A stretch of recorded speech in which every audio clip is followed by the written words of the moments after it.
I've won the trivia, but I haven't won the episode yet. You have. According to our earlier rubric, as gone over. No way I'm going to be able to figure out how to use Rubik's again.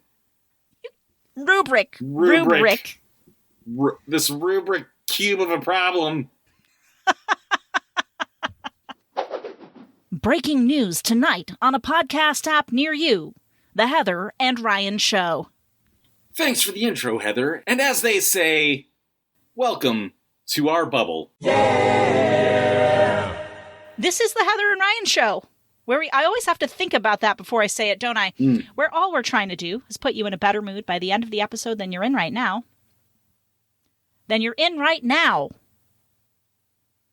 And welcome to our bubble. Oh. You had it so good for so long, Ryan. I thought we just did the intro, Heather.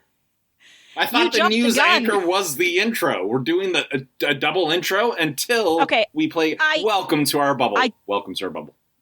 Thank you. Can edit that. I didn't explain it well. I apologize. I'm leaving it as is. Can't be bothered. Everyone loves us. Doesn't matter. Nobody loves us. Nobody listens to this podcast. Okay, Ryan. Notes. I want to talk about a YouTube short that I put up for our podcast. Someone make fun of my voice again? No, Kermit, they didn't. Oh, okay. Here's the thing. Oh, no, it wasn't Kermit. What was it? Squidward. The character from Squidward. That's right. I, for the record, still don't hear it. I don't hear it.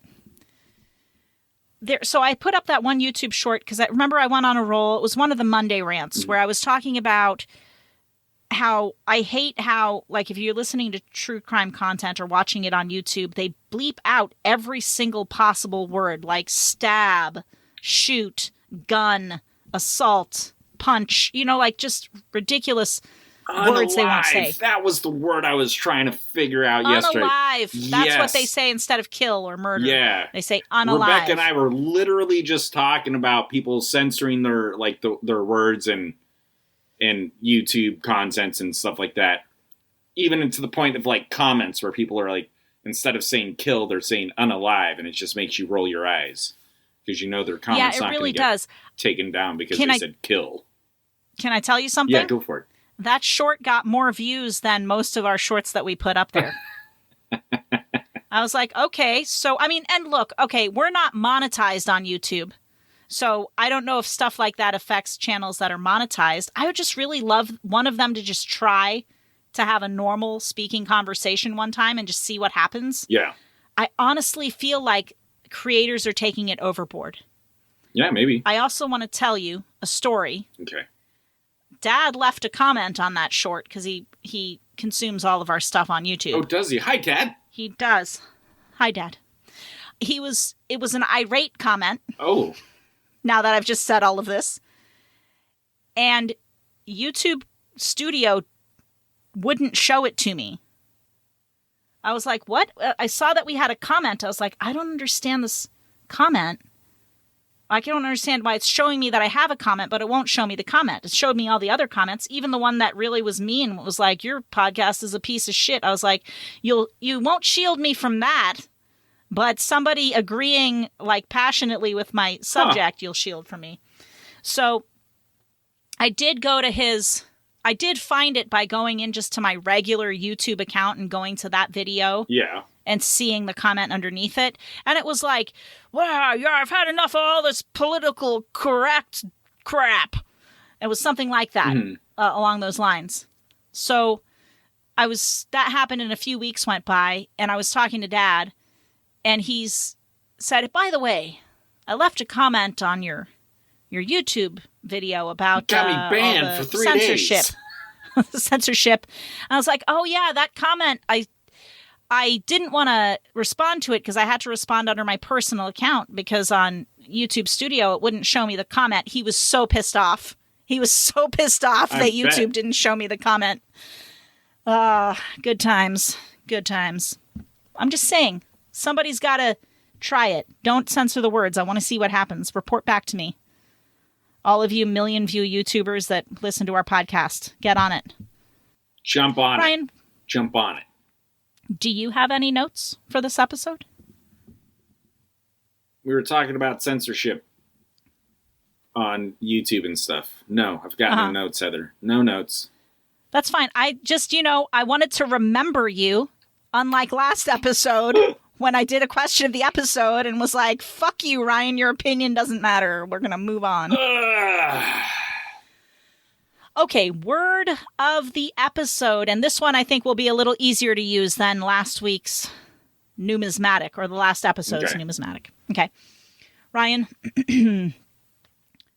this word is rubric. Rubric. And I've chosen this word because they kept saying it on Game Changer. I was like, I should probably find out what rubric means. I'm not as smart as them. Do you still watch Game Changer? Yeah. Oh. Why? Are they off the air or what's... No, I'm just surprised. I don't actually watch full episodes. I watch them in the shorts. Oh, okay. The shorts. Gotcha. Episodes. Rubric. According to my Funk and Wagnall's Standard Desk Dictionary, Volume 2, definition number 4, any direction or rule of conduct. Example. What is the rubric regarding asking for snacks when visiting a mere acquaintance? Ryan, this comes to us through French from Latin, like so many English words do. From the Latin word rubrica, rubrica, that's the one. I don't speak Latin, so I think I can be forgiven. It means red earth. And actually, there is another definition which means red or reddish. For example, I could tell he was getting angry because his face took on a rubric hue. So those, you can use the word in either sense throughout the episode, Ryan, to stack up your points. And I think this one's going to be easier to fit in. Sure. And also, you kind of kicked my ass when the word was actually usable. So I got to bring my A game. Okay. Got to bring it. So do you want to get into the rubrics of the game we're about to play, Heath? You fucking took my one I was going to do. I do, but before I do that, I have to lay out the rubric of the word of the episode so people know in case it's the first time listening. That's one each. Hold on, let me get the scorecard out. Ryan. The usage of the word has to make sense and fit the context of what we're talking about without being a stretch of the imagination. Okay. We will also be scoring points on trivia questions. For each word usage, 1 point. For each correctly answered trivia question, 1 point. Additionally, we're not going to carry over scores to the next episode. There will be a winner for this episode, and that is the winner. A tie is a tie. I'll keep track of our scores, and there will be a champion at the end of each season. The current season runs through our last episode in August. And, of course, Ryan, whoever wins the most points wins the ever-coveted Gloating Rights Trophy. Until we play again. Excellent.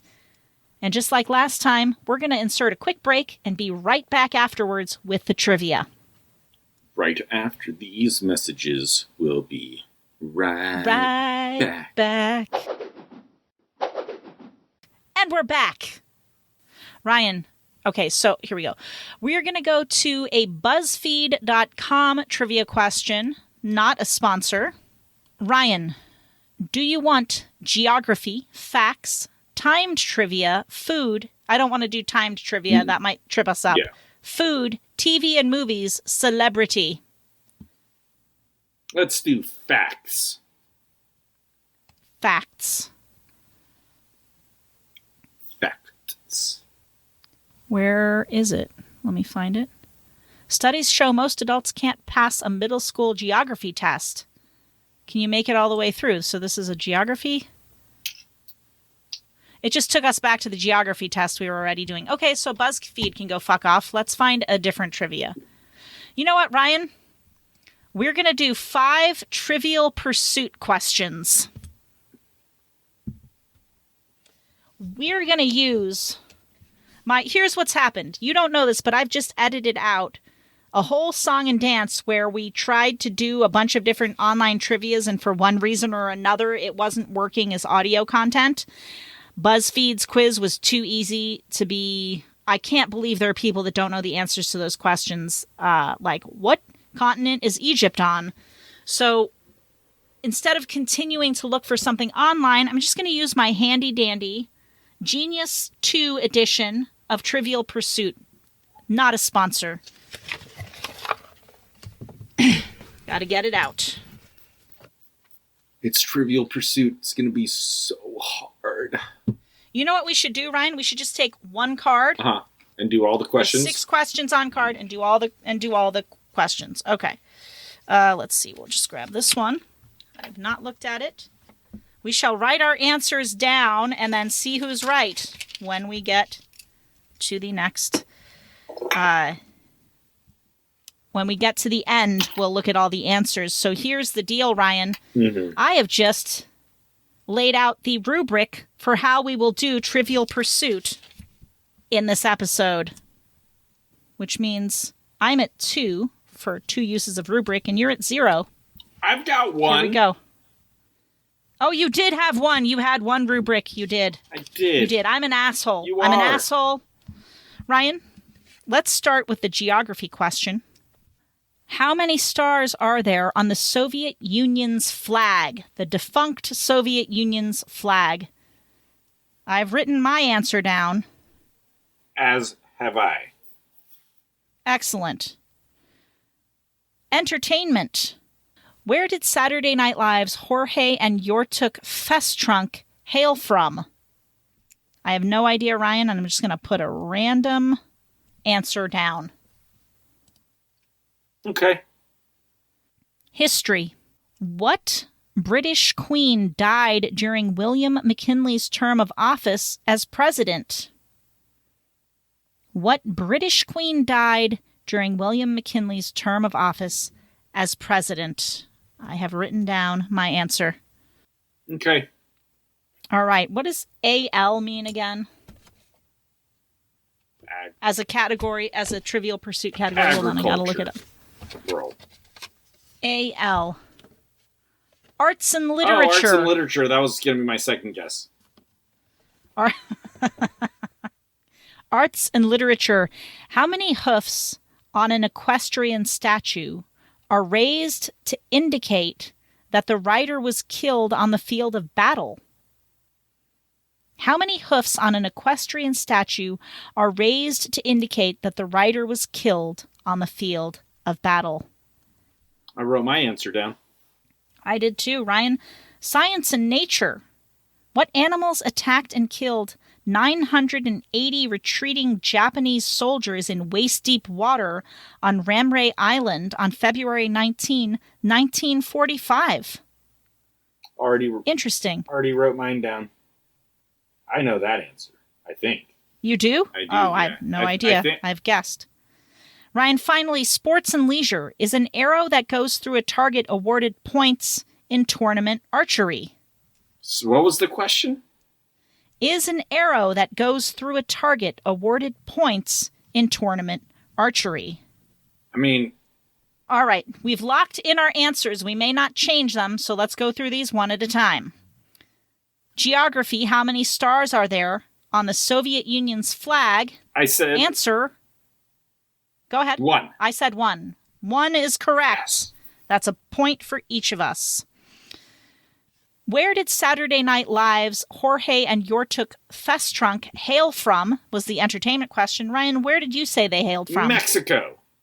I also said Mexico. The answer is Czechoslovakia. Okay. A country that no longer exists.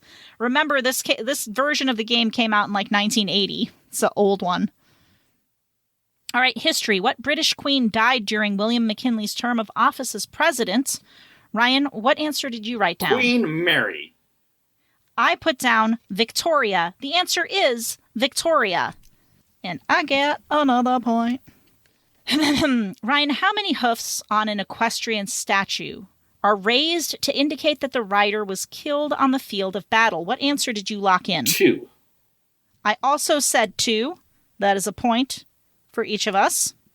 Ryan, what animals attacked and killed 980 retreating Japanese soldiers in waist-deep water on Ramrey Island on February 19, 1945? Saltwater crocodiles.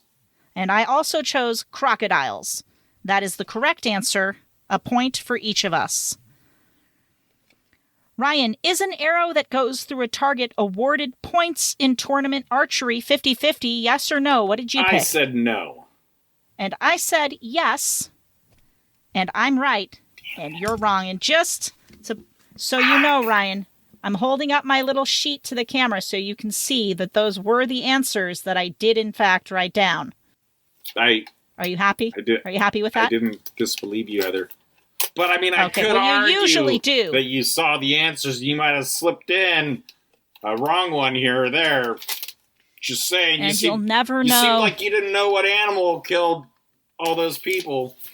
I feel like it's a pretty good educated guess, even if you've never heard that story before. You know what I mean? Like, it was either going to be snakes or crocodiles. Snakes don't really make sense. You never know. Right. There could have been, like, some boas and pythons just wrapping themselves around the guys. Ryan, so far, I have 7 on the episode, and you have 4. I've won the trivia, but I haven't won the episode yet. You have. According to our earlier rubric, as gone over. No way I'm going to be able to figure out how to use Rubik's again. Rubric. This rubric cube of a problem. Ryan, you know what? That was witty. I'm giving you a point for that. But I'm still ahead by 3, so good luck. We have the question of the episode. I got this one from surveysparrow.com, not a sponsor, and it is simply this, Ryan. Do you have a preferred cooking method, i.e. stovetop, oven, microwave? I mean, it really depends on what I'm trying to cook. I mean, if I'm baking, my oven's going to be my preferred method of cooking. Sure. If I'm cooking a meal, what am I cooking? I think it means like cooking a meal. If I'm making a pot roast, the oven. Mm-hmm. If I'm making chicken shawarma, I want to use the grill. If I'm making coconut curry, I'll use the stovetop. It really depends. Ryan, spoken like a true and genuine chef. Because my favorite cooking method is crock pot. I don't care what it is. I'm throwing it in there. I'm leaving it in there for 10 hours, and we're eating whatever's coming out on the other end. Okay? I don't have time for all this other crap. I wish I loved cooking and recipes and doing stuff in the kitchen. I wish I loved it. I don't love it. I'm always trying to find the easiest way to do anything. And the crock pot has turned out to be the easy. Like, I will do a pot roast in the crock pot. And you know how you're supposed to brown the meat first? By searing it? Just sticking it in there. Don't care. Don't care. I'm putting it in there. I'm cooking it for 10 hours and we're eating it. So far, none of us have gotten sick. That's so good. I think it's fine. That's good, yeah. Oh, and by the way, as we approach the free advice, even though the episode might not be totally over yet, I cannot more highly recommend making chili, especially in the crock pot. I have come around on chili. I used to not like it at all. Okay. But I found that when you add the sour cream and the chives and some onion and cheese on there with the cornbread, it's quite nice. But the longer you have it in that crock pot, the tastier it will be. We just had like 3-day cooked chili. I didn't want to go past 3 days. We did it after 3 days without getting sick. I was like, I feel like a 4th day might be pushing our luck. Yeah, not 3 straight days. Not 3 straight days. So you cook it on the first day. Okay. Right? Then when we're done, I have a lot left over. I put the crock pot in the fridge. I let it cool down. I put it in the fridge overnight. Then I warm it again the next day. It's on for most of the day till dinner time. Gotcha. Cool it. Put it in a 3rd day. A 4th day I did feel would be pushing our luck. A 3rd day, I didn't even want to do a 3rd day. Mike was like, it's fine. Nah, 3rd day will be fine. And he was right. A 3rd day was fine. 4th day would have been fine as well, if you were doing it like that. 4th day, there was only such a little bit left. Yeah. That I was like, is it worth even, because it's not even enough for like, it's maybe one person could have it. At that point, your preferred cooking method would change and you just throw it in the microwave. That's true, and make it. But I would have probably warmed it with the slow cooker. Good stuff. Now I hope everybody's nice and hungry. And you know what? Eat well. Oh, okay. Eat everything your heart desires and use the cooking method you prefer. It's a good rubric for life. Ryan gets... you've only lost by 2 in this whole episode. Have a wonderful, wonderful time until we play again. Love it. That was very nice. Thank you, Heather. Give you a hand, Ryan. I gave my soothing voice that time. Well done.